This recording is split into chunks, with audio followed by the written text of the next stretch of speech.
Today we heard in the read aloud that when you're born, you had 300 bones in your body. What happened to 94 of those bones? What happened? Why are there now 206 instead of 300? Brock, what happened? They started to fuse together and connect, right? So making less bones. Very good. Bones grow together, they change over time, and they'll join. Kind of like that skull bone and the tailbone, two of the bones we talked about where they join together. How do bones heal and grow? What do you think, Zoe? How do bones heal and grow? By organs. Kind of, right?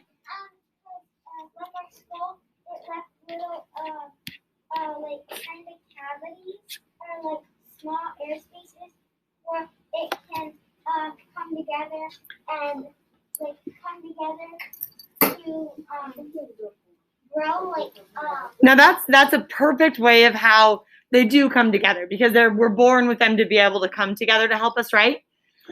If something breaks too, remember that stuff that's inside the bones? What was that called? Do you remember? Not just the cartilage. It's the marrow that's inside the bones. I guess we should go to the marrow. It's M-A-R-R-O-W. The bone marrow that's inside the bones. That's going to be those cells regenerating and making new tissue and helping it grow and change and heal. Okay?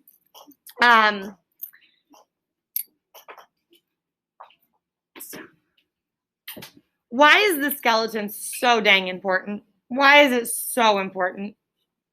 Emery. because skeletons always have bones in themselves.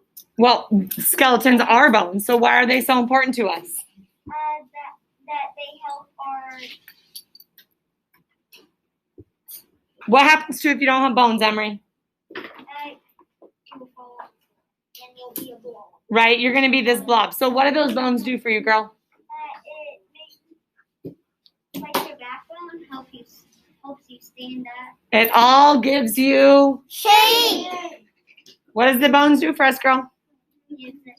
Our bones give us our shape. Without them, we know it helps us stand. It helps protect our organs, right? Things we've talked about. Why is it so important? Why is it so important for bones to be porous? And that's that picture up there where we've got those little things in there. Viola. If they didn't have those, they would probably not work as well. Okay, but why? Griffin. It'd be a small little thing because we wouldn't grow. We might not grow. Those help us grow, right? Remember when we're little, they're more solid. But as we grow, they become more porous. But what's inside those porous bones? Charlie, what's inside those bones? Cartilage? Not the cartilage. This goes back to that word we just mentioned, that M word. What is it? Marrow. It's the marrow that flows through the bones. That's going to be in there. It fills the cavities. It fills the bones. It helps it be a little bit lighter as well. You'd be a lot heavier and have a lot more to lug around if your bones were completely solid. Remember that bone marrow helps to fight infections. So yesterday, Haley had asked about immune system too, because it's not a system like the other ones are. But part of that, your body being able to fight something that's wrong with it, fight an infection or fight an illness, is going to be with that bone marrow. And it carries oxygen through your body, and it helps allow bones to grow. So it's going to be a really important piece to that.